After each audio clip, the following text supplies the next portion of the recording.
umra bo'lishga sababchi bo'ladigan narsani ilmimiz yetguncha yetkazib beramiz. Agar bu suhbatimizdan biror bir manfaat topsanglar, bu Robbimiz azza va jalladan, xato kamchilik mandan bo'ladi.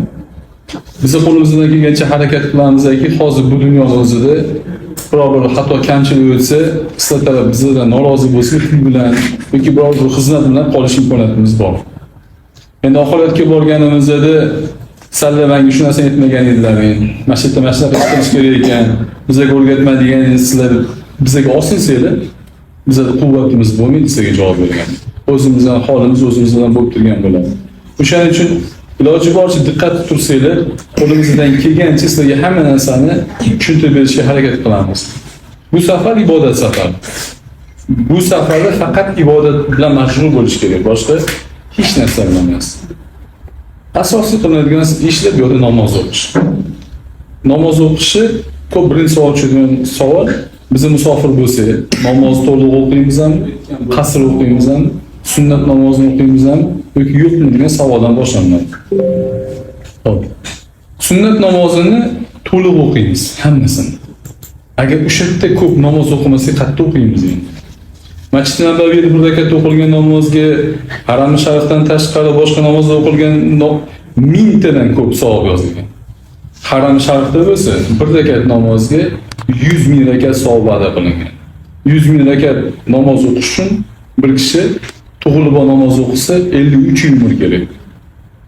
53 ga yetib boramiz yoki yetib bormaymiz. 1000 rakat namoz o'qishni ham bugun ertadan boshlab harakat qilsangiz, yo'q quvvatingiz yetadi yoki yetmaydi.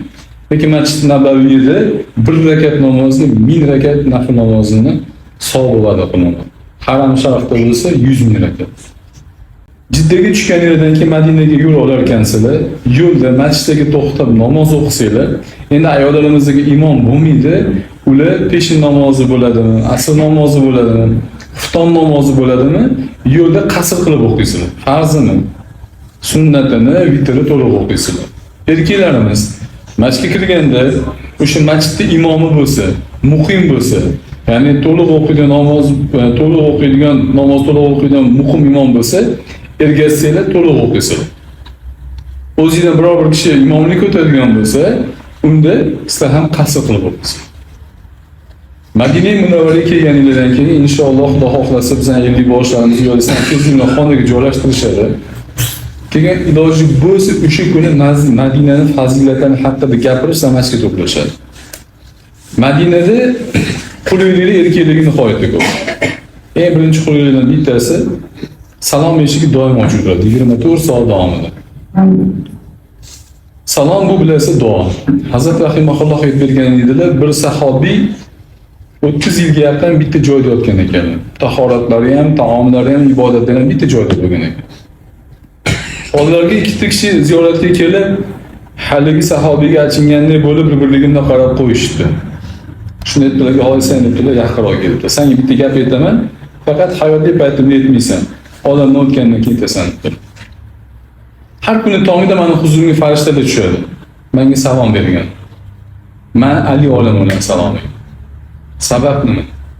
Salom bilasizlar, assalomu alaykum va rahmatullohi va barakatuh degani sizga Allohning rahmati va barakati bo'lsin. Va alaykum assalom va rahmatullohi va barakatuh, senga ham rahmati va barakati bo'lsin. Biror bir inson bo'lsa-ki, uni duosi mustajob bo'ladigan bo'lsa, har kuni kelib shu so'zni aytadi deydi. Endi haligi sahobiy Alloh bergan dardga rozi bo'lganlari uchun Alloh u insonning martabasini shu o'zi ko'tarib qo'ydiki, beayb, begunoh bo'lgan farishtalar uchun duolar har kuni etadi. Endi Janobimiz sallallohu alayhi vasallamga shu yerda turib hozir assalomu alaykum va rahmatullohi va barakatuh desa, Madinaga shahriga borib turib salom bersa farqi nimada deydigan bo'lsanglar, bu yoqda hozir salom bersak, bizga biriktirilgan bir farishta bizning salomimizni olib boradi. Falonchining o'g'li falonchi yoki falonchining qizi falonchidan sizga salom bo'lsin yo Rasululloh sallallohu alayhi vasallam deydi. Madina shahrida salom bersak-chi, Madina shahrida salom berar ekanmiz, bizning gunohkor og'zimizdan chiqqan salomni Janobimiz sallallohu alayhi vasallam muborak ularning o'zlari eshitadilar va Ali oladilar. Ana endi himmat o'zingizga bog'liq. Necha marta salom berasizlar, necha marta duolarni olasizlar, bu o'zingizga bog'liq emas. Ba'zida shunaqa noto'g'ri tushuncha bo'lar ekan, 50 boshi yo uni kiyimi yoki soyasida bo'lar ekan. Bu davlat tarafidan borasidan, boshqa firmalardan borasidan 50 boshi narsadan soyida ne kiymaydi. Har bir musulmon, har bitta muslima namoz uni bo'yligi farzi ayn bo'lgandan boshlab namozning arkonlarini bilishi shart, bo'lmasa gunohkor bo'ladi. Ramazon ro'zasi kelganda ro'zaning arkonlarini bilishi shart, bo'lmasa gunohkor bo'ladi. Xuddi shunday Masjid Nabaviyda ham, Haram Sharifda ham 50 boshdan to'plab 5 mahal namozga hech qachon qilmaydi. Himmati bo'lib qolsa, shu kuni 5 bo'sh bo'lib qolsa, yuringlar kirishimiz mumkin, ish mumkin. Bo'lmasa o'zinglar. Ishoninglar, tajribadan o'tgan narsa. Yolg'iz bitta odam o'tirar ekan, albatta u bilan chalg'iysiz. Inson bir insonga muhabbat qilish uchun u insonni tanishi kerak. Qanchalik Janobimiz sallallohu alayhi vasallam tanirkansizlar, qanchalik Robbimiz azza va jallani tanirkansizlar, yolg'iz bo'lgani keladi. Chunki hammaning o'zining dardi bor. Tahannus degan ibodat bor, yolg'iz qolib ibodat qilish.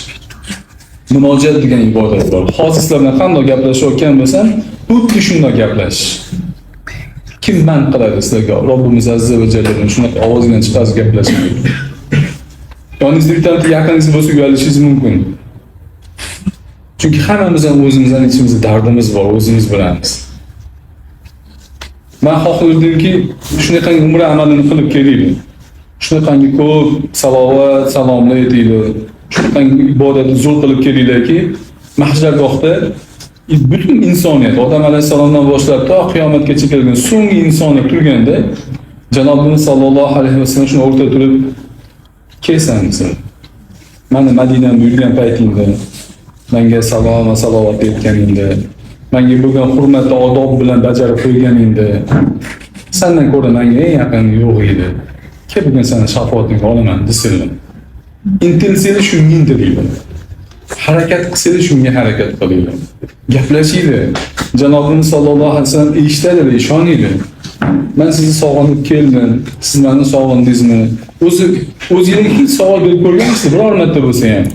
Meni borligimni Janobim bilarmikinda? Mana ummatlarga borligimni bilarmikinda biror marta bo'lsa o'ylab ko'rganmisiz? Va nima amal qilib qo'ydiki, sizni yoki meni borligimni bilishlari uchun nima amalimiz bor? Sizlar nasib qilgan bo'lsa, hozir hammasini tushuntirib beraman. Uhudga olib borishadi sizlarni, ko'rasizlar. Janobimiz sallallohu alayhi vasallam shu kuni ikkita halqa kiygan bo'lganlar. Nihoyat og'ir zarbalarga uchraganlar. Muborak boshlariga qilich bilan urishgan, muborak yelkalariga qilich bilan urishgan, tosh bilan urishgan, Muhammad o'ldi deb chin qilishgan, muborak yuzlariga halqalar ham kirib ketgan. 50 dan oshgan yoshlar bo'lganlar, ikkita halqalari bo'lgan. Tepaga chiqa olmayotgan paytlarida Talha ibn Ubaydulloh shuna yotganlar. Talha ibn Ubaydulloh ustiga chiqib turib vojib bo'ldi degan. Nima vojib bo'ldi degani, jannat vojib bo'ldi Talha uchun degan. Talha ibn Ubaydulloh shuni qilishni o'rgan, shuni qo'llarini qo'yib qo'ygan, bitta barmoqlari kesilib ketgan. O qo'llari umrdan oxirigacha falaj bo'lgan. Biz bugun men Janobimiz yo'l. Jasadan yo'li, lekin ma'nan borlar. Bugun biz o'zimizga jannatni vojib qilish uchun, bizani ismimizni zikr qilishlari uchun, noaqal tushimizga kirishlari uchun nima qildik? Himmat qilib, nima qildik? Kim bugun tunini turib harom qilib namoz o'qidi? Ya Rabbi, sendan nima ketadi? Sen mutlaq hokim bo'lsang, seni tepangda qudrat egasi bo'lmasa, biror marta Janobimni tushimga kiritgan deb kim bugun yalinib so'raydi? Muhabbatni da'vo qilaveramiz. Men ummatlarman deb da'vo qilamiz, ko'ksimizdan kelamiz. Lekin biror marta tunimizni harom qildingmi? Necha marta salovat aytdik, men hozir shon kiraman. Erkalanib nimalar dedik ularga? Robbimizgacha.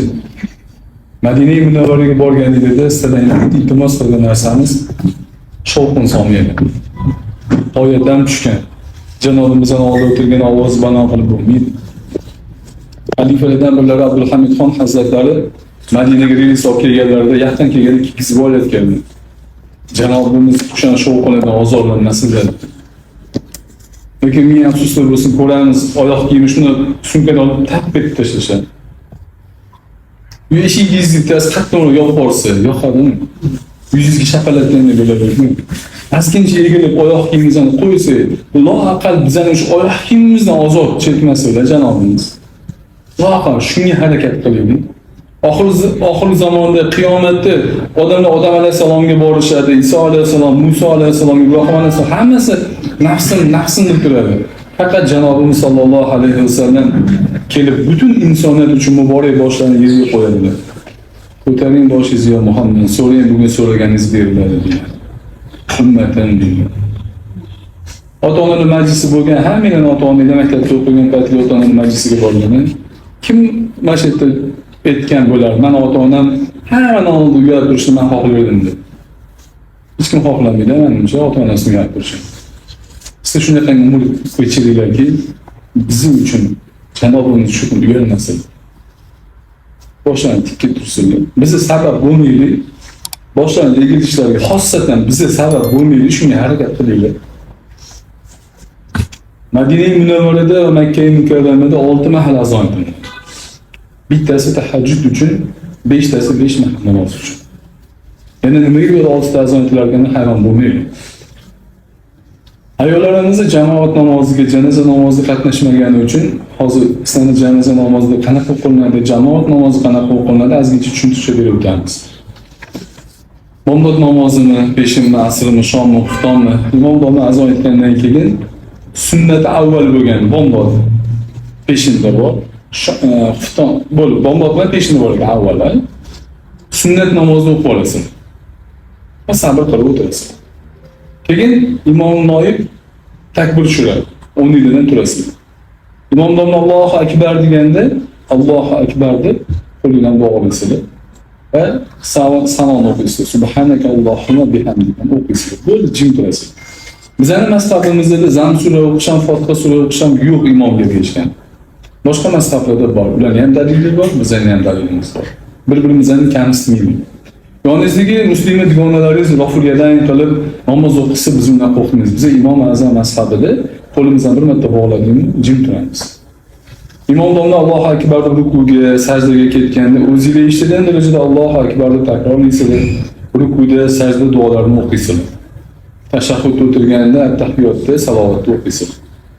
Imom domla salom beradi, siz ham salom berib namozdan chiqasiz. Jamoat namoziga va'da qilingan inshaalloh o'sha savobga ega bo'lasiz. Endi yo'lda doim 5 mahal namozdan keyin janoza namozi bor. Istisno tariqasida agar biror bir namoz bo'lmay qolsa, aksariyat 5 mahal namozdan keyin 5 mahal janoza namozi bor. Janobimiz sallallohu alayhi vasallam shunaqa bir hadis bor ekan. Kim janoza namozida qatnashsa bir qiyrot, dafn marosimida qatnashsa bir qiyrot savob degan ekan. Bir qiyrot qanday savob Rasululloh desa Uhud tog'icha degan ekan. Endi o'sha bir qiyrot savobga ega bo'lish uchun janoza namozini qanaqa o'qilinadi desa, imom domla Allohu akbar deganda siz ham Allohu akbar deysiz, qo'lingizni bog'laysiz. O'zingiz eshitgan darajada Allohu akbar deyish shart. Birinchi Allohu akbardan keyin bilsangiz salomni o'qiysiz namozga. Ikkinchi Allohu akbar deganda yana Allohu akbar deysiz, salovatni o'qiysiz namozga. Uchinchi Allohu akbar deganda yana Allohu akbar deysiz, janoza duosi bor. Allohumma g'fir li hayyina va mayyitina deb boshlaydi. To'rtinchi Allohu akbar deganda Allohu akbar deysiz, shu bilan janoza namozi tugaydi. Endi shu narsani bilmagan nima qilasiz, bilmasangiz zarari yo'q. Faqat 4 marta Allohu akbar deyish, o'z eshitishingizda aytsangiz o'sha savobga va'da bo'lasiz.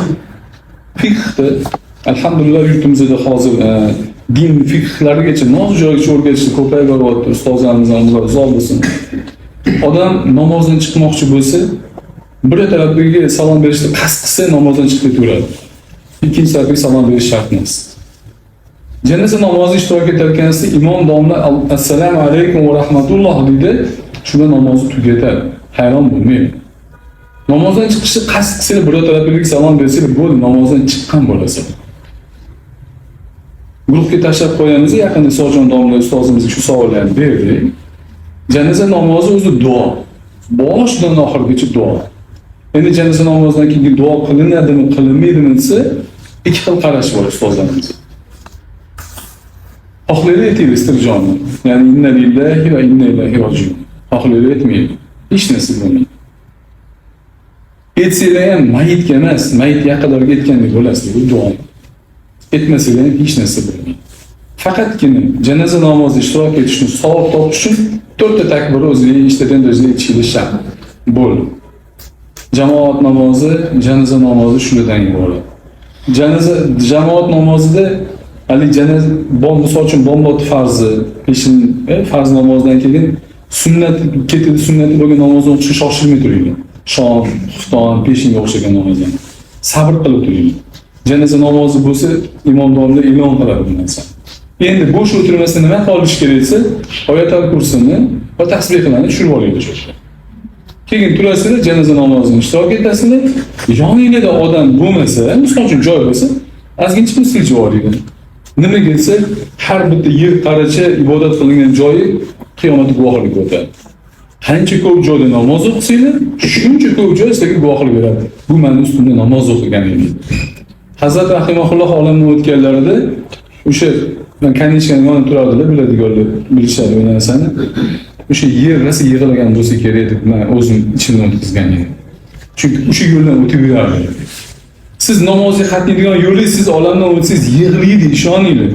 Men ustimdan bugun yurmayapti. Men ustimdan bugun o'tmayapti, xafa bo'ladi. O'shaning uchun ko'paytiringlar joyni. Muhim bitta joyga turib olmaydi. Ko'p joylarda namoz o'qiydi. Keyin Telegramga e'tibor berib qarab turarkansizlar, o'zi yigitlarimiz yozishadi. Bugun ayollarimiz falon paytda ravzaga kiradi, erkaklarimiz falon paytda ravzaga kiradi. Ravza nima o'zi? Janobimiz sallallohu alayhi va sallam shunaqa bir hadis bor. Men uyim bilan minbarim o'rtasi jannat bog'laridan bir bog' bor. Minbarim havzun ustida qurilgandir degan. Ulamolarimiz ikki xil ta'bir qilishadi buni. Aytishadiki, birlari to'g'ridan-to'g'ri mana shu joy jannatdan tushgan deyshadi. Ikkinchi aytishadiki, yo'q, bu joy jannat bog'lariga o'xshagan bir joy. Kim shu yerda namoz o'qisa, xuddiki jannatda namoz o'qigandek bo'ladi. Sen tartib bilan olib kirar ekan, kattakon televizorda sekundani yoqib qo'yadi. 10 minut beradi, shundan pastga qarab ketadi. Bu yerda 2 rakat namoz o'qiganingizdan keyin asosan duo bilan mashg'ul bo'linglar. Asosan qanaqa duo o'qish kerak desa, hali bizda maqol bor. Har bitta kampir deydi, janozada o'zini dardi bilan yig'laydi deydi. Har bittadan o'zining dardi bor. So'raylar. O'sha yerda Alloh o'zi nimani hayot qilgan bo'lsa, tiriklikka solib qo'yadi. Faqat siz shu narsaga tayyor bo'lib borsanglar bo'ldi. Ravzaga biz bir marta olib chiqamiz, biz filmlarimizni bir marta olib ko'rib chiqamiz. Qolgani o'zingizning himmatingizda. Harakat qilsanglar inshaalloh kirasiz. Lekin ravzaga kirish yoki kirmaslik umra amal bo'lishi yoki bo'lmasligi sabab narsa emas. Bir fazilat emas. Iloji boricha odamlarga azob bermaydi. Shovqin-suron qilmaydi. Chunki muhtaram hojilarimiz sizning ovozingizlar ham avrat. Begona erkak kishi eshitishi yaxshi ish emas. O'shaning uchun Telegram gruppaga yozarkansiz, iloji bo'lsa harflar bilan yozinglar. Chunki qancha erkak eshitadi ovozingizni. Bu yaxshi ish emas. Madina ziyoratiga yozganda falon kuni Madina ziyoratiga chiqamiz deganda Uhudga olib boradi sizlarni. Mashhur Quboga, mashhur qiblaga tayinga, xurmo bozoriga va Qur'on fabrikasiga olib boradi sizlarni.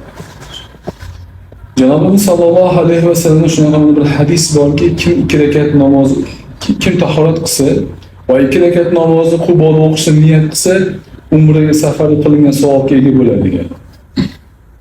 Mehmonxonada ekansizlar, ertaga ziyoratga chiqqanmizsa, tahorat qilinglar, niyatda Quboda 2 rakat namoz o'qishni niyat qildim qo'ying. Ana o'shanda yana bitta plus va'da qilingan umra safarining savobiga ega bo'lasiz. Sen Uhud tog'iga olib boradi. Uhud tog'iga borar ekansizlar, ustozlarimiz aytishadiki, asosan Uhuddan 2 ta ibrat oling. Asosan deyishadi. Uhud tog'ida ko'rsatishadi, kamonchilar tepaligi bor. O'sha Uhud kuni Janobimiz sallallohu alayhi va sallam 40 ta yaqin kamonchini tepalikka qo'yib qo'ygan. Bizning jasadlarimizni hatto yutqizib tushirib ko'tarib ketsa ham o'nglarni tark etmaylar degan. Lekin Allohning irodasi ekan, bu tepalikdan tushishadi. 70 ga yaqin musulmonlar shahid bo'ladi. Shahiddan amiri Hamza radhiyallohu anhu ham shu kuni shahid bo'ladi. Endi ibratli narsamiz nima bu yerda esa, o'sha kamonchilar birortasining ismi birorta siyrat kitobida yo'q. Hech kim bilmaydi. Hattoki ayollari ham bilmas ekan, o'sha yerda erim turib tushib ketganini bilmas ekan. Musulmonlarimiz shunaqa bo'lgan, ayb bekitishgan. Ming afsus bo'lsin, hozir eng yaqin o'rtog'imizni mingta yaxshilik qiladi. Bitta xato qilib qolsa, mingta yaxshilikni esdan chiqarib olamiz. O'sha xatosini yuziga solamiz, arazlab yuramiz. Ikkinchi ibratimizni yo'l oladiganmiz. Siz kim bo'lishingizdan qat'iygingiz. Alloh va uning Rasuli sallallohu alayhi vasallamning qayt degan ishlardan qaytmas ekansiz, albatta boshingizga kulfat keladi. Boshingizga kulfat kelsa xursand bo'ling, Alloh uygan bo'ladi. Kelsa qo'rqing. Buni sizning istidro deydi. Bu nima degani esa, farazan mana shu devor, paxsali devor bo'lsa, har kun tegishdan kirib suv sepib tursangiz, u bitta quliydi. Alloh yoqtirmagan bandasiga darddan bermaydi, musibatdan bermaydi. Qancha haromga qo'l ursa, shuncha ko'tarilib ketaveradi. Uni tavba qilishni xohlamaydi. Bu bitta quliydi. Bundan yomoni yo'q. Bir gunoh ish qildingizmi, bitta keldimi? Xursand bo'ling. Temir Robbimiz sizni yaxshi ko'rar ekan. Ayollarimizga tavsiyam, Madina Munavvarada o'tirayotgansizlar, Makka Mukarramada o'tirayotgansizlar, ko'proq birinchi uchun qazo namozlari bo'lsa 5 mahradan tashqari qazo namozini o'qing. Endi odam charchaydi. Charchaganingizda o'tirib Qur'on o'qing. O'zi to'liqsiz zikr qiling. Undan ham charchab qolsangiz, hadis va hayotda Nubuvat xonadonining xonimlari degan bo'limi bor ayollar uchun. Hadija onamizdan boshlab hamma onalarimiz haqida yo'da Hazrat rahimahulloh ma'lumot berdilar. Men yuqorida zikr qildim, inson yaxshi ko'rmagan odamga hech qachon muhabbat qilmaydi, ishoning. Odam yaxshi ko'rgan odamga muhabbat qiladi. Hadija onamiz boy bo'lgan, nihoyatda boy bo'lgan Hadija onamiz. Janobimiz sallallohu alayhi vasallamning g'or bilan ularning o'rtasi 10 kilometr bo'lgan. Lekin Hadija onamiz doim o'zaro ovqat olgan. Birovni yo'llab qo'ysalar bo'lardi. Lekin Janobimizga bo'lgan muhabbatlari, bir ayolni eriga bo'lgan sadoqatini ramzi o'laroq har kun o'zaro ovqat olgan. Buni mukofoti nima bo'lgan bilasan? Bir kun ovqat olib kelar Jibril alayhisalom aytadilar: "Ya Rasululloh" deydi. Hadija kelyapti deydi. Qo'lida taom deydi. Alloh unga salom aytyapti. Men unga salom aytaman, salomni yetkazib qo'ying dedi. Janobimiz sallallohu alayhi vasallam Makkani fath qilgan kunlari, "Ya Rasululloh, bugun g'alaba kapingizni qatga tikyapsiz" deganda, Hadija oldiga tikildi degan. Hadija bugun g'alaba dedi. Qaysi birimiz o'sha onamiz bilan birga bo'lish jannatni xohlaymiz? Intilinglar, harakat qilinglar. Hech qanaqa to'siq yo'q, o'shalar bilan birga bo'lishingizdan to'sib qo'yadigan.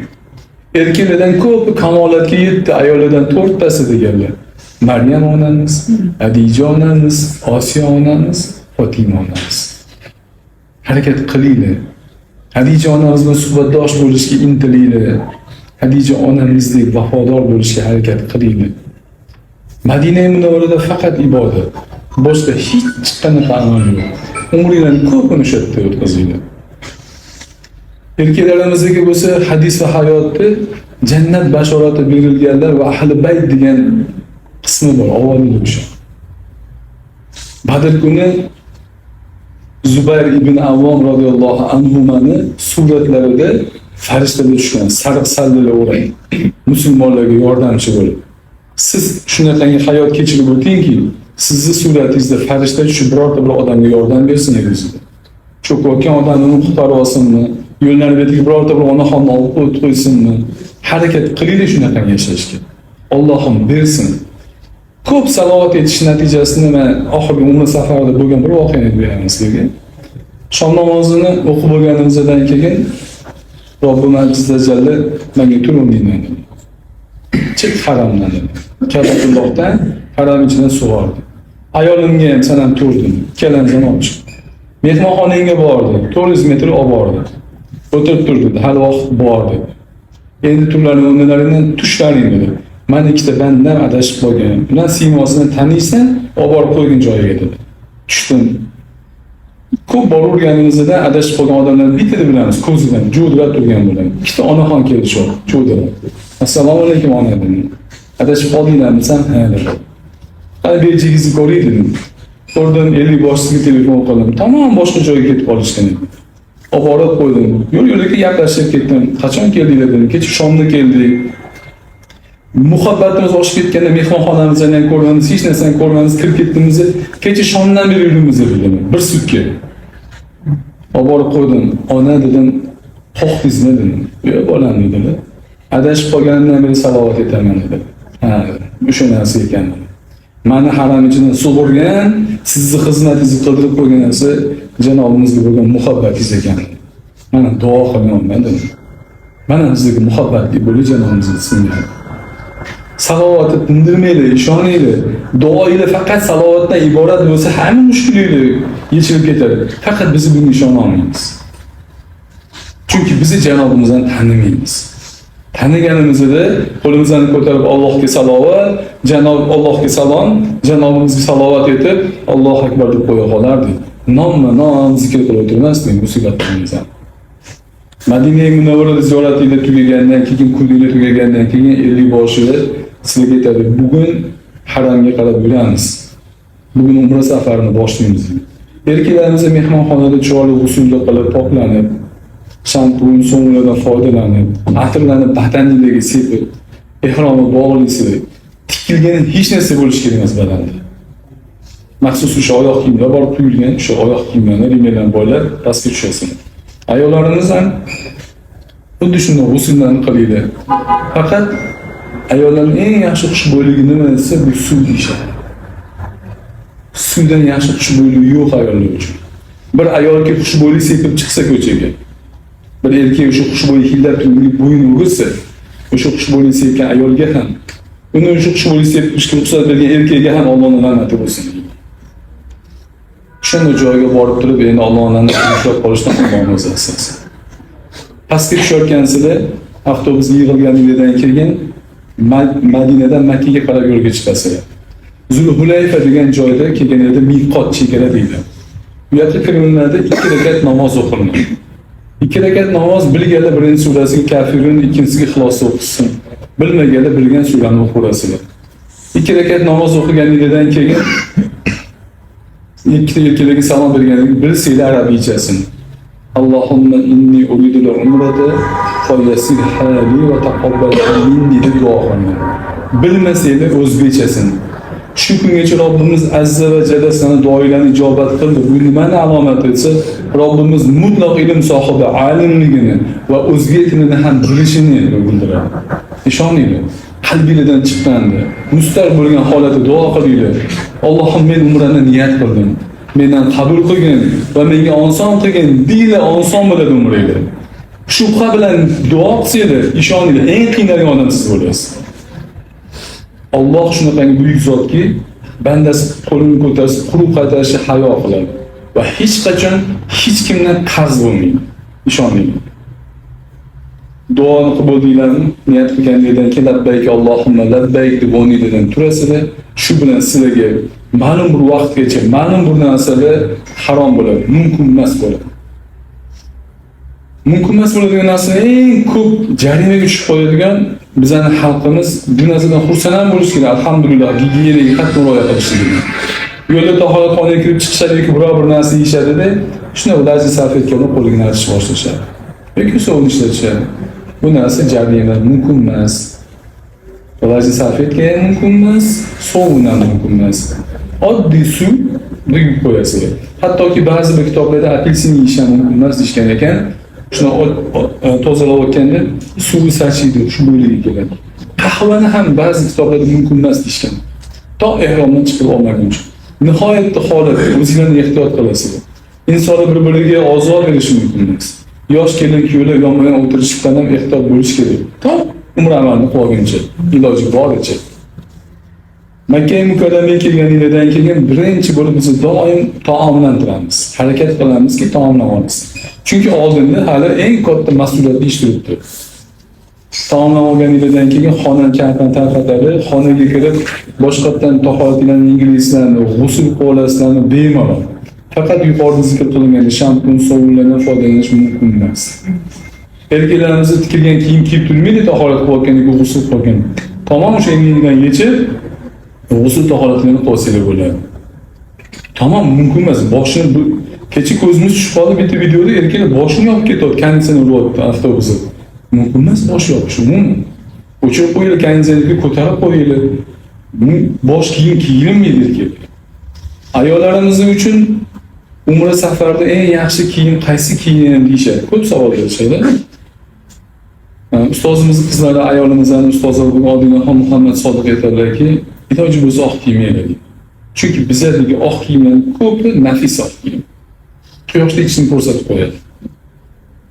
Shamol bo'lsa qomat ko'rsatib qo'yadi. Labbaykani aytib, to Ka'batullohni ko'rguningcha labbaykani aytib kelaverasizlar. Ka'batullohga ko'zingizga tushishi bilan labbayga to'xtaydi. Ka'batullohga ko'zingizga tushishi bilan haybatni sizlarni bosib qo'ymasligi uchun nima qilinadi? Birinchi ustozlarimiz aytishadiki, Allohu akbar degan deyishadi. Shunda sana ey Ka'ba, sendan men Robbim ulug' degan so'z chiqib, Ka'batulloh haybati tushadi va duo qilinglar deyishadi. Bemalol mana bu duo qila olmaysizlar. Politsiya yurib borguningizcha bir kuni yo'q qolasiz. Bir kuni Hazrat Anas radhiyallohu anhu o'tirsalar, tobiylardan kelib, ya Hazrat Anas birodarlar haqqiga duo qilgin desalar, Robbana atina fid dunya hasana duo qiladi. Keyin chiqib ketadigan mahallada yana duo qilin desa, hozir hamma narsani jamlab berdimmi? Endi bo'lib berishni xohlayapsanmi deb. Ya'ni butun yaxshiliklar jamlangan duoni o'qib boringlar. Robbana atina o'qib boringlar. O'qib borarkansizlar, tavof qilish burchiga bizning tilimizda mashhur bo'lgan qora tosh degan burchakdan boshlanadi. Erkaklarimiz o'ng qo'ligini chiqarishadi. O'zi polvonchi yurishi, ramli yurish, 3 marta aylanish bu sunnat. O'sha paytdagi holatga qarashadi. Odam ko'p bo'lsa, izdihom katta bo'lsa, erkaklarimiz ham bemalol yurishni boshlaysa, tavof qilishni boshlaysa. Ko'p ko'tarilgan savollardan bittasi, nimaga biza Indoneziya yoki Malayziyaliklarga o'xshatib, ellik boshimizni oldinda turib olib, mikrofonni gapirib ketmaydi, biz uni orqasidan takrorlamaymiz deydi. Farazan men sizlarni 50 boshinglarman, farazan. 7 marta tavof qilar ekanmiz, faqat bitta duoni o'qiyman. Ya Allohim. Sizlar ya Allohim deydi. Abdulloh gunohimni kechir dedi. Abdulloh gunohimni kechir dedi. 100 marta shuni aytib aylanadi. Kimga yoqadi? Kimga yoqmaydi? Chunki menga yoqadi, men Abdulloh bo'lganim uchun, lekin sizlarga yoqmaydi. Chunki sizlarning dunyo kechish sababchi bo'lgan ota-onalar bor. Farzand zurriyotlar bor. Har bittalarning o'zining dardlari bor. Maxsus bir duolar bor desa, maxsus bir duolar ham yo'q. Sunnat bo'lgan duolar bor. Yodlagan bo'lsangiz yaxshi, yodlamagan bo'lsangiz bu musibat emas. Ishoning. Faqat tavsiyalar bor. Tavsiyalardan bittasi tavof qilarkansizlar, sizni meni tekinga musulmon qilib qo'ygan Robbimizga hamd etib aylanadigan.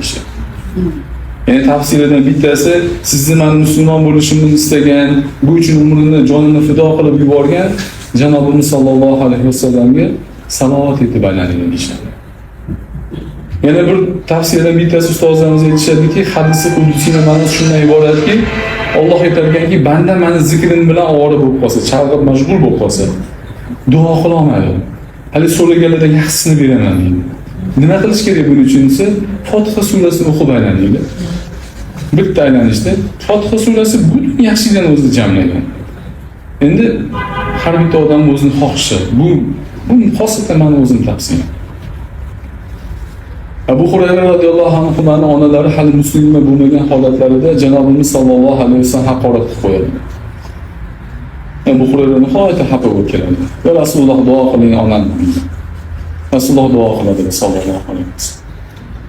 Abu Hurayra unga qarab yuguradi. Duo ijobat bo'lishiga 100% ishonadi. Faqat duo tez tushadimi yoki men tez yetib boraman yuguradi ular. Eshikni ochmoqchi bo'lsalar onalar aytadiki, "Ya Abu Hurayra" deydi. Onangni namoz o'qib ko'rmoqchimisan? Nima qilsan onajon, siz g'usul qilman dedi. Va Abu Hurayra umrlarining oxirigacha, ya'ni onalari olamdan o'tgungacha onalariga doim salom berganda bir salom orqasidan bir duo qilar ekan. Robbirhamhuma kama robbayani saghira ekan. Bu nima degani esa, yo Allohim, mana menga ota-onam yoshligimda qanday muruvvat ko'rsatgan bo'lsa, sen ham ota-onamdan shunaqa muruvvat qil degani. Payg'ambarimiz sollallohu alayhi vasallam ilk davrlari, vahiy ilk tushgan paytda Abu Bakr Siddiq Janobimiz sollallohu alayhi vasallam oldlarini olganlarida Abu Bakr Siddiqni bizantilarga buzib tashlashadi. Tanimaydigan holatga keltirib qo'yishadi. Onalari suv beramansa ichmaydi, to Janobimni ko'rmaguncha, holatini bilmaguncha bir qurtum suv olmayman og'zimga deydi. Hatto bu qizini chaqiring deyishadi. Hazrat Umar qizlari iymon kelgan bo'ladi. Keladi, o'tiradilar. Muhammad sallallohu alayhi vasallam yaxshi biladilar. Onalari hali musulmon bo'lmagani uchun Fatima onamizni Ibn Hattob bu Hazrat Umar singlari kim bu Muhammad men tanimayman. Qo'rqma bu meni onam dedilar. Yaxshilar deydi, olib boringlar mana shu yoqqa deydi. Bir taraflardan onalari, bir taraflardan Fatima onamiz olib borishadi. Janobimiz sallallohu alayhi vasallam Hazrat Abu Bakr holatlarini ko'rib mehrlar jo'shibdi. So'raymi Abu Bakrdan? So'raymi. Bizga bitta odam kelsa, hozir so'raganingni Allohdan so'rab beraman. Milliard foiz garantiya bor. Mana hozir bo'ladi shu ijobat bo'lsa, Alloh biladi nima so'rab olamiz. Shunda Abu Bakr bu meni onam dedi. Duo qiling Rasululloh. Haqiqiy ota-onaga bo'lgan muhabbat ko'rsatib beradi. Sizdan avvalgi guruhdan so'radim. Faqat xato bo'lmaydi, to'g'ri tushunmayman gaplarimni. Bugun mana hozir shom kelyapti. Ozginchadagi shom. Bugun tun uzoq tunlardamiz. Kim bugun kechqurun tunini harom qilib turdi, tahorat qildi, yig'lab ota-onasini gunohini kechirish uchun Robbimiz azza va jalla yalin. Kim? Bo'lsa baraka topinglar. Qilmagan bo'lsangiz xavotir olmaydi, seni farzandingiz sen haqqiga shuni qilmaydi. Ishoninglar men gapimga. Qilmaydi. Siz qilmayapsizlarmi? Sizlarga ham qilishmaydi. Olamdan o'tganinglardan keyin qora qabrga kirib yotasizlar. Hech kimdan sizga duo kelmaydi. Chunki sizlar qilmayapsizlar. Lekin vaholanki hozir ota-onalarni haqorat qilsan, meni yoqamga yutib tashlaysiz. Lekin bir musulmon yoki bir musulmon sifatida, bir farzand sifatida bugun ota-onalar uchun istig'for etdinglarmi? Bugun ota-onalar uchun namoz o'qidinglarmi desam, kamdan kam odam ha deb javob beradi. O'ziga o'ylab ko'ring. Siz shunaqa bir joyga ketyapsizlar, duolar javoblar bo'ladi.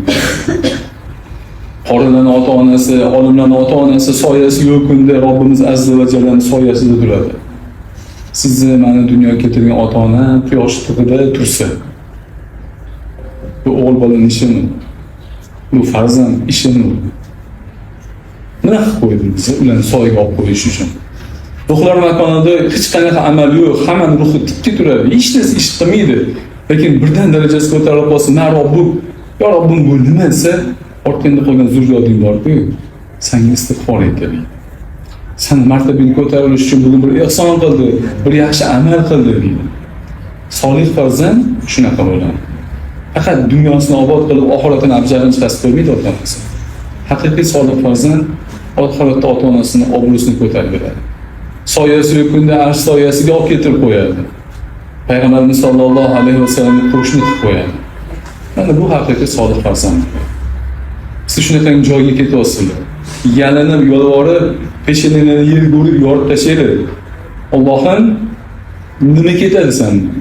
Sen ustingda biror bir hokim bo'lmasa, biror bir kuch egasi bo'lmasa, sendan hech kim so'ramasa, faqat sen so'rasang, qilgan ishing uchun javob bermasang, men g'aribman, dunyoga kelishim sababchi bo'lgan, namozdan to'liq o'qimagan, namozdan to'liq o'qimagan.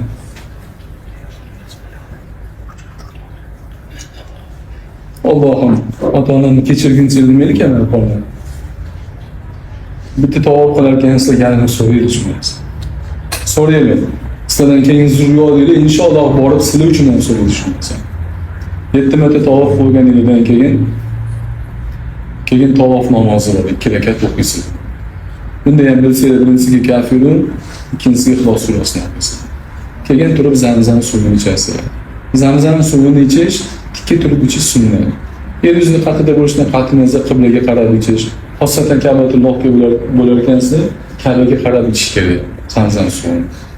Zamzam suvi shifo so'raganga shifo, taom so'raganga taom degan Janob sallallohu alayhi vasallam. Nima niyatingiz bo'lsa shar'iy qalbingizda shuni aytib so'raydi, ichinglar o'sha narsani. Keyin Safo bilan Marva tepaligiga chiqasiz va Safo tepaligi yurish boshlangan say Marva tepaligida tugaydi. Safo bilan Marvaning o'rtasida yashil chiroqlar bor, belgilar bor. Erkaklarimiz odatiy holatdan tashqari yo'lda tezlashib o'tishadi. Ayollarimizni sizlar sokin yurasiz. Sizlarga yarashmaydi va buyurmagan narsa bo'lmasa. 7-si Marvada tugaydi. Qiblaga qarab turib, Ka'batullohga qarab turib duo qilasiz. Ota-onasini olib ketayotganligi tavsiyam sizlarga bir baxt, sizlarga bor bo'lsin. Ishoning. Ayyam Rahmatli bilan ustozimiz ma'ruzani eshitib o'tirar ekanmiz, aytdilarki, ota-onasi yo'lladi. Ota-onangiz oldingizda bo'lib qolish uchun nima bergan bo'lardingiz? O'sha yerda pauzani bosdimda so'radim, aka nimangiz bergan bo'larsiz? Bir soniya ham o'ylamadi jonimni dedi. Ishonmayman. Mana shu holat. Odamni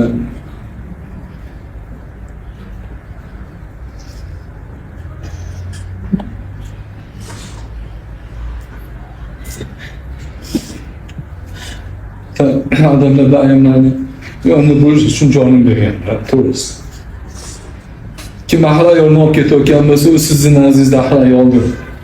Lekin Robbim azza va jalla nazdida bu ham ona. Duolarni olinglar, kam bo'lmaslik, ishoninglar. Ayoli onalarning sizlar qiyomatda xursand bo'lasiz ayol bo'lganingiz uchun. Dunyo kechsabarchi bo'lgan otanglar, akalar, ukalar, amaki tog'inglar, turmush o'rtog'inglar, farzandingiz sizlar qochishadi o'sha kuni. Chunki haqqinglarni 100% ado qilib qo'yisha olmagan. Biz ayollarimizga haqqini aytmaymiz hammasini. Nima uni haqqi-yu, nima uni haqqi emasligini. So'raylar. Kim farzand ota-onasini olib ketayotgan bo'lsa, o'sha yerda stulchida turadi, stulchini qo'yinglar deb oyoqlarini quchoqlab o'zligi jannatga vojib qilib olinglar. Ota-onalarimiz ham qizg'anmagan holatda haqqiga duo qilib jannatni beringlar. Keyin erkaklarimizni chiqqandan keyin pastga tusharkan o'zi salon deb turadi. Soch qisqartirish kerakmi yoki qidirish kerakmi degan savolga javob bitta hadis, bitta oyat aytaman. Robbimiz azza va jalla Qur'onda shunaqa ma'noda bir oyat aytadiki, haram hududiga sochini qirdirgan va qisqartirgan holatda eminetib kiringlar deydi. Avval qirdirgan deydi. Janobimiz sollallohu alayhi vasallamdan shunaqa uzun hadis bor. 3 marta aytganlar sochini qirdirganga Allohning rahmati bo'lsin deb va 1 marta qisqartirganga degan. Biz videorolik qo'yib qo'yamiz, kecha ustozimizdan shu savolni so'raganmiz, javob berganlar, kim sochini qisqartirish mumkin, kim qirdirish kerak, o'sha yerdan erkaklarimiz o'ziga xulosa chiqazib olasizlar. Muhtaram onalarimiz, sizlar mehmonxonaga kirib, to mahramilik kelguncha sabr qilib kutib turasizlar. Kelishganligidan keyin hamma sochini jamlab turib, bir bo'g'inda sochini boshdan oxirigacha kesib qo'yishadi. Endi yolg'iz opa-singillar ketayotganlar, ular Madinada kelishib olinglar. Qaycha olinglar o'zinglar bilan sumkaga solib qo'ysanglar, bagajga ketaveradi. Kelishib olinglar, iltimos sochingiz olib qo'ygandan keyin, "Meni sochimni ham olib qo'ying" deydilar. Iltifot qilinglar bir-biringizga. Haram sharafda bitta qilingan yaxshi inchik chegarasi yo'q. Olib qo'yinglar. Shu bilan chiqasizlar. Marvadan chiqishingiga turishadi o'zi sochini kesaman degan qizlar. Lekin hozir bittadan sochini qorasi ko'ringan-ku. Akalarim uchun bekitib qo'ygansizlar-ku. O'sha yerda millionta odam orasida sochlarni ko'rsatib kesadi. Bu yaxshi ish emas. Ko'pincha insonlar harakat qilishadi, Ka'batullohga borib ushlashga. Avvalambor yo'linglarda bu kimga azob berib qo'yishingiz mumkin. Bu yaxshi ish emas. Xossatan onalarning. Shu kungacha badaningizga bitta erkakning qo'lini tekkizmadinglar-ku. U yoqda musulmonlar seni qo'lingni ushlayman deb harakat qilmaydi, niyat ham qilmaydi. Lekin holat shu. 10-qatorda turgan odam, mana bu turgan odam holatini bilmaydi, itaradi bir-birini. Bu yoqda turgan odam o'zini ushlab qolish uchun nima qiladi? Oldin turgan odamga xohlamasa qo'li tegib ketadi. O'shaning uchun bormaydi. Kerak emas bu narsa, ishoning. Uzoqroqdan tavof qilaveringlar. Sizlarning har bitta kiyimingiz ehrom. Ka'batullohda 5 mahal namozni shu bemalol o'qishga bo'ladi. Mana ayollarimiz uchun hech qanaqa taqiq yo'q. Erkaklarimiz endi faqat Ka'batulloh oldiga tushaman desa, bizning o'sha ehrom degan mashhur bo'lgan tepasiga o'sha bir mato, pastga bir mato bilan tushadi. Endi savol tug'iladi bu yerda. Mumkinmi o'zi shunaqa tushish? Biz umra qilmaymiz-ku. Yolg'on bo'lib qolmaydimi desa, ikki xil javob bor. Fiqhiy javob bor va taqvoiy javob bor. Siz ichingizda ichki kiyimingiz bor, haligini bolaringiz namoz o'qishga tushmoqchisiz. Bo'ldi. Arab sizdan hech qachon so'ramaydi, umra qilmoqchimisan yoki yo'qmi deydi. Arab tilini bilsangiz, so'rasak-ku, yolg'on gapirsangiz gunohkor bo'lasiz, bu mumkin emas. Fiqh hech qanaqasi yo'q bunda. Men tushunsin dedi. Taqvo jihatidan-chi, bu o'zingizga havola. Hech kim sizlarni qilgandan demaydi, qilmagandan demaydi bu narsani. O'zingizga havola bu narsa. Xosatan men, lekin hech qachon pastga tushmayman. Bir marta shu bilan qo'ygandan keyin, mana shu 3-darajada oddiy mashaq kiyimni tavof ham qilaman, namoz ham o'qiyman. Bu yerda tavof qiladigan bo'lsam 600 metr tugasa, bu yerda tavof qilsam 3 kilometr bo'ladi. Har bitta qadamimga savol va bitta qadamimga gunohni kechirishni va'da qilgan Robbimdan umid qilgan holatda tepada qilaman. Lekin bu degani qanaqa kiyib tushmaylar degan emas. Men o'g'illarimdan qaytarmadim. Tushaman degani tushirdim bo'lmadim. Chunki gunoh emas. Bu yo'q o'zingizga havola. Shu bilan umri safari tugaydi, umri amaliga tugaydi. Endi eng ko'p ko'taradigan bitta narsa umri badal ko'rsa boshlanadi yo'l borganda. Ota-onamga qilmoqchi edim, unga qilmoqchi edim, bunga qilmoqchi edim. Hazrat rahimahulloh umri badali bor deganlar. Lekin ko'p qilishni tavsiya qilmagan. Umri badalini qilmoqchi bo'lgan odamlar Oysha onamiz masjidga taksida borasizlar, o'sha 2 rakat namoz o'qiysizlar, kimni nomidan qilmoqchi bo'lsangiz o'sha niyat qilasizlar, tarbiya etasizlar, kelib ya'ni tavof, 2 rakat namoz, zamzam say qilasizlar. Lekin bitta narsani tushunib yetinglaysizlar. Kimni nomidan umri badal qilgan bo'lsangiz, u odam oxiratda umri qildi hisobida bo'lmaydi. Faqat savobidan bahramand bo'ladi. Hatm qildingiz, baxshida qildingiz, u odam Qur'on o'qidi bo'lib qolmaydi. Hatmni savobidan baxshida qilinadi, savobidan umid qilinadi. Bir yaxshilik qildingiz, bittasiga qarz berdingiz, kechdim, ota-onamga duo qo'ygan dedingiz, ota-onangiz o'sha qarzni berdi bo'lib qolmaydi. O'sha savobidan bahramand bo'ladi. Xuddi shunday umri badal qilayotgansizlar, faqat savobidan bahramand bo'ladi. Endi men o'zim doim tavof qilaman. Oysha onamizga 2018-yildan beri borsa biror marta bormagan Oysha onamizga. Kelaman, undan ko'ra tepada 7 marta tavof qilaman, 2 rakat namoz o'qiyman, savobini atanga baxshida qilaman. Yana 7 rakat, yana 7 marta aylanaman, yana 2 rakat savob namoz o'qiyman, savobini ayolga baxshida qilaman. Bo'ldi. Agar ayollarimizni har bitta otaga, onaga, xolaga, amaga borsangiz kal bo'lib kelasiz aytib qo'ying. Sochiga qolmaydi, ishoninglar. Bir bo'g'ondan kesursa nima qoladi? Hech narsa qolmaydi. Endi erkaklarni qildirib qo'yishdi birinchisini. Yana nafl umra qilishmoqchi. Nima qiladi soch masalasida desa, ilm uchun yug'izib qo'yaveradi. Videorolik tashlab qo'yamiz. Xosatan o'zim savol berganman. Payshanba kuni ustozimiz majlislarida javob bergan. Ko'rasizlar, bahramand bo'lasizlar inshaalloh. Keyin ikkita narsani, bitta narsani aytish esimizdan chiqib qoldi. Bu yoqdan mana tepasini vakuumli yo'q o'xshagan paketlar bor-ku, kichkina paket. Tushi, yong'oq mag'izi savoli 10 ta 20 tacha olib Dushanba, payshanba kunlari yo'lda sunnat bo'lgan ro'zani tutishadi. Yoningizda ikkitasiga bu yoq tarafga, bu yoqqa ikkita beringiz. Nima bo'ladi desa, falonchining qizi falonchi, yoki falonchining o'g'li falonchi. Misol uchun yoshlarimizdan, misol uchun farazan guruhimizda eng yoshi 20 yosh yoki 7 yoshli bola qildi shu narsani. Nima bo'ladi desa, nomoy amalga sohibi ihson degan yozishadi. Xosatan hatta esa Madinada va Makka mukarramada. Bu katta baxt. Oxiratda ochilganda ko'zlaringiz quvonadi. Yaxshi, yana o'shanda ihson qilgan ekansiz. Endi shu narsani qila olmasanglar, hatto bir zamzam suvi olib, bering. Sohibi ihson bo'lasiz. Katta savobga ega bo'lasizlar. Xuddi shunday yuqorida zikr qilgan kitob o'qisanglar ham, ilm halqasida o'tirgan. Siz o'zingiz bilmassizlar, siz kitob ochib o'qigansiz, janobimizning hayotlarini, ularning oilalarning hayotini o'rganar ekansiz. Sizni tepangizdan boshlab to arsh alogacha farishtalar tushadi. Qarab turadi. Xalas qiladi. Va va'da qilingan savoblarga inshaalloh ega bo'lasiz.